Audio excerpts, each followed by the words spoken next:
जय हिंद मेरे प्यारे विद्यार्थियों। पहले से हम लिख देते हैं बोलने के पहले, ठीक है ना।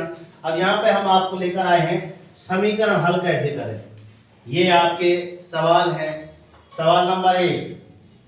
और यहाँ पे कुछ आकृति दी है रेखा गणित, ठीक है ना। तो कुछ ऐसे समीकरण आते हैं, समीकरणों को हल कैसे किया जाए, ठीक। तो देखिएगा, पहला समीकरण लिखा है आपका 3l बराबर 42। 3l बराबर 42, ये आपका पहला क्वेश्चन लिखा है सर। अब यदि हम इसको सॉल्व कर रहे हैं तो l का मान निकालेंगे तो सर l के साथ क्या है 3। इसको सिंगल l लिखेंगे तो सर इसके बटे में सर 3 आ गया, मतलब 42 बटे 3। अब l का मान निकालने के लिए सर 3 का इसमें भाग देना पड़ेगा। तो अगर कट जा रहा है तो काट दो, काटना ऐसे नहीं है, हमेशा ऐसा काटा जाता है। 3 एकम 3, 3 चौदम 42, 42 होता है। क्योंकि नहीं बनता तो ऐसे करो सर, पहली के बच्चों जैसे। कैसा? पहली का नहीं बनता, तीसरी के लो, है ना।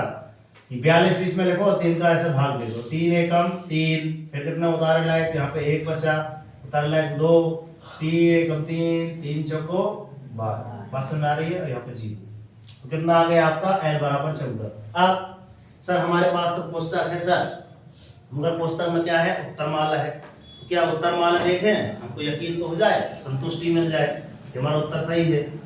किससे मिलती है? उत्तरमाला से मिलती है ना। अगर मैं कहूँ उत्तरमाला ना देखे तो बिना उत्तरमाला की चेक हो जाए, तो उसके लिए अपन क्या करते हैं बच्चों, जांच। l बराबर 14, जितना हमारा मान आया है इसको समीकरण हम 1 मान लेते हैं और समीकरण 1 में रख देते हैं। l बराबर 14 रखने पर बात समझ आ रही है। जब l बराबर 14 रखेंगे तो सर समीकरण हमारा क्या था सर, 3l बराबर 42। कितना था? 3l बराबर 42। l बराबर यहाँ पे 3 और l ही मान लो, तो ये l की जगह हमने कितना रख दिया, 14 रख दिया। जब 14 रख दिए तो ये बराबर क्या हो गया 42। तो 14 3 42 हो गया, और ये 42 तो 42 था। देख सकते हैं आपका ये बायां पक्ष है, ये आपका दायां पक्ष है। इसी को हम लेफ्ट हैंड साइड बोलते हैं, इसको हम राइट हैंड साइड बोलते हैं। इसको हिंदुस्तान पेट्रोलियम हैंसप्रूफ जो बोलना है ना। और इंग्लिश में हैंसप्रूफ बोलते हैं, हिंदी में बोलते हैं यह सिद्ध हुआ, आता है सिद्ध हुआ। और संस्कृत में बोलते हैं इति सिद्धम। क्या बोलते हैं? संस्कृत एक अमर वाणी है संस्कृत। क्यों? क्योंकि शादी विवाह होता है तो पंडित जी इंग्लिश से लोग नहीं बोलते, कैसे बोलते हैं? संस्कृत से। हम कोई भी अनुष्ठान करा ले, चाहे यज्ञ करा ले, पंडित जी कैसे बोलेंगे? हिंदी से, संस्कृत से। संस्कृत का बहुत ही बड़ा महत्व है। अमरवाणी बोली गई है, अमरवाणी, कि अगर किसी को अमरता प्राप्त करना है तो संस्कृत का ज्ञान होना अति आवश्यक है, ठीक है। और जिसको गणित में गणतज्ञ बनना है, क्या बनना है? गणतज्ञ। महान गणतज्ञ कौन थे? आर्यभट्ट, जिन्होंने जीरो की खोज की, जीरो लगा दिया। मतलब अगर हमने 1 लिख दिया तो इसमें 4 जीरो लगा दोगे तो कितनी संख्या बन जाएगी बताओ? 10,000 हो जाएगी। तो शून्य की खोज भारत से हुई है। तो आप लोग यदि गणतज्ञ बनना चाहते हो तो इस प्रकार के समीकरण को हल करना सीखें। इसी प्रकार के और समीकरण आप देखें। देखिए, अब पहला तो ये हो गया, हमने हैंसप्रूफ कर दिया, मतलब जो मान हमने निकाला था ना कटु सत्य है, एकदम कोई गलत नहीं कर सकता। आगे चलते हैं। b बटे 2 लिखा है, बराबर में 6 लिखा है। इसको इंग्लिश में पढ़ा जाए b/2 = 6, ऐसा होता है। तो b का मान बता दें सर, b का मान आएगा देखता, ठीक है ना। तो b बराबर, अब यहाँ से b बराबर लिख रहे हैं तो सर b बराबर, तो 2 का गुणा यहाँ 6 हो जाएगा, तो 6 दूनी 12। तो सर b का मान समीकरण इस वाले में रख दे, इसको समीकरण 1 के मान लें, सही है।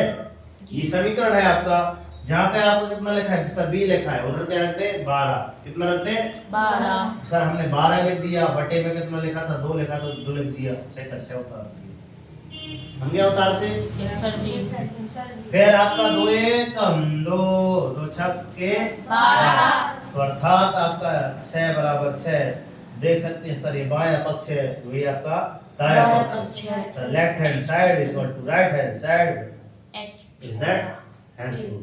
मतलब फिक्स है कि सर जो हमने मान निकाला है वो कटु सत्य है कि सर 12 एकदम राइट आंसर, b का मान 12 ही होगा, ठीक। एक प्रकार से हम देखते हैं रेखा गणित वाले ऐसे क्वेश्चन आते हैं, चाहे आपके किसमें पढ़ रहे हो आप, है ना, नवोदय के पढ़ रहे हो, चाहे 6वीं 7वीं 8वीं पढ़ रहे हो, चाहे आप मीन्स कॉन्वेंट पढ़ रहे हो, वहां पे आता है क्वेश्चन, यहाँ पे जो बना है इनमें से पूछ लेगा कि इस कोण का नाम बताओ, कैसे नाम होंगे।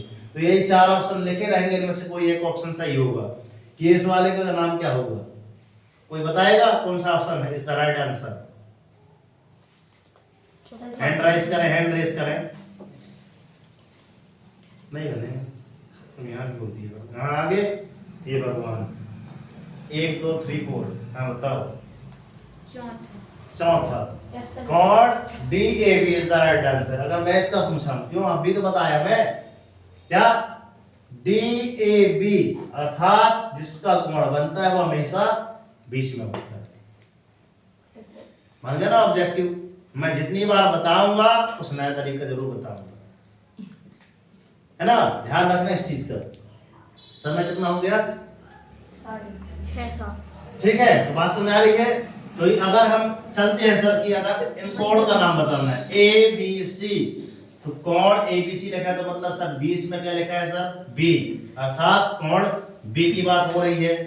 अगर लिखा है कोण दूसरे नंबर पे बी सी डी, तो कोण किसकी बात हो रही है? जो बीच में बना है, कोण सी की बात हो रही है। कोण सी डी ए किसकी बात हो रही है सर? कोण डी की बात हो रही है। ये कितने अंश का है? कितने अंश का है? जैसे फिक्स है कि वाला अंश कितने का है? 90 का है।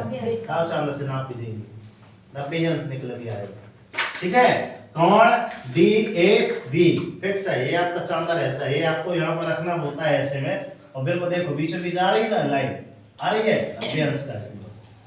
तो सर ये 90 अंश का है, तो बाकी कोण कितने अंश के होंगे पता करके आना सर, निकाल के लेके आना, नाप नाप के बनाना, बिल्कुल लेके आना एग्जैक्ट मार्क। क्योंकि ये एक प्रकार के क्या है सर? ये चतुर्भुज, चतुर्भुज ए बी सी डी, इसका टोटल योग कितना होता है बच्चों? 360। ठीक है, 360। तो बाकी कोण आप निकाल के लाना। यस सर जी। आगे चलते हैं, यहाँ पे लिखा है एक डायग्राम और लिखा है।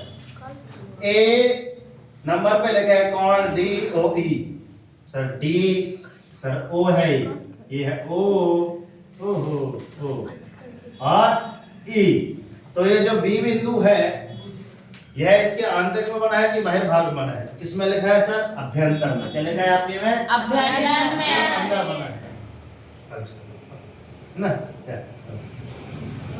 ठीक, आगे चलते हैं। बी नंबर पे लिखा है कोण ई ओ एफ, तो बनना भी चाहिए सर, सर ई ओ, यहाँ नहीं जाना है, यहाँ जाना है।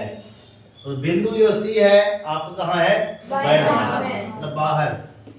फिर सी नंबर पे लिखा है कोण ई ओ एफ, सर ई ओ एफ। कौन सा बिंदु है इसमें? बिंदु है, तो किसमें है आप बताइए। ठीक है ना। तो इस प्रकार के सवाल आप खोज के लाएंगे, कम से कम इनके सवाल खोज के लाए कम से कम 3, और ऐसे सवाल खोज के लाए 3, तो 6 सवाल हो गए। और जो नहीं कर पाए हैं तो 3 लोगों को शेयर भी करें, ठीक है ना। तो मिलते हैं नेक्स्ट वीडियो में। कैसा रहा वीडियो अच्छा लगा तो लाइक सब्सक्राइब जरूर करके नोटिफिकेशन ऑन कर लें। क्यों? क्योंकि मैं जब नोटिफिकेशन ऑन करने को बोलता हूं, जब भी वीडियो अपलोड होती है आपके में एक बार नोटिफिकेशन ऑन करने से बार बार पोस्ट करना नहीं पड़ेगा, अपने आप ही नोटिफिकेशन आ जाता है। गुरुजी ने नई वीडियो अपलोड कर दी। तो ठीक है, मिलते हैं नेक्स्ट वीडियो में। तब तक के लिए सर जय हिंद, वंदे मातरम, भारत माता की जय, राष्ट्रीय तिरंगे झंडे की जय, सरस्वती मैया की जय। कर दिखाओ ऐसा कि दुनिया करना चाहे आपके जैसा। उठो जागो संघर्ष करो, जब तक नहीं रुकना, जब तक कि आपको आपका लक्ष्य न मिल जाए। इनकी बात है ये, आप जरूर बताएं कमेंट बॉक्स में, ढूंढ के मिला किन्होंने बोला था ऐसा कि महुआ वाला कुछ भी गुरुजी बोलते रहते हैं ना। इन्हीं की बातें हैं ये जो मैं बोलता हूँ, हमने भी, है ना। मुंडकोपनिषद से जैसे हमारा उठाया गया है, कौन सा आपका? वंदे मातरम। तो मुंडकोपनिषद किसमें आता है? वो भी तैयार ढूंढ के लाना, जब तक ढूंढोगे नहीं महान नहीं बन पाओगे। ठीक से ढूंढ, और डेली मॉर्निंग उठकर हमने एक टारगेट सेट कीजिए, जब तक टारगेट अचीव नहीं हो जाता तब तक नींद त्याग दीजिए। जिस दिन आपका टारगेट अचीव हो जाएगा ना, उस दिन आपकी लाइफ ऑटोमेटिक चेंज हो जाएगी।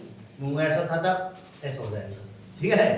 तो और यदि आप बेहतर से बेहतरीन कोचिंग सेंटर की तलाश में, तो आपकी तलाश यहाँ पे पूर्ण होती है। हमारे सेंटर का नाम है सोनम कोचिंग क्लासेस, और आप इसे यूट्यूब में भी सर्च कर सकते हैं। सोनम कोचिंग क्लासेस सर्च करेंगे वहाँ पे मिल जाएगा। और हाँ, इससे संबंधित और भी वीडियो हैं जो कि प्लेलिस्ट में डली हुई हैं, तो आप वहाँ पर चेक करें। वीडियो अच्छा है तो लाइक जरूर करें। और जय हिंद जय भारत। बहुत खुश है भाई है। कौन नाम है इसका? सुमित नाम है। जे अपने अल्ताफ राज हैं। इसके गाना सुनाए थे ना अल्ताफ राज का, आवारा हवा का झोंका हूँ। बहुत अच्छे।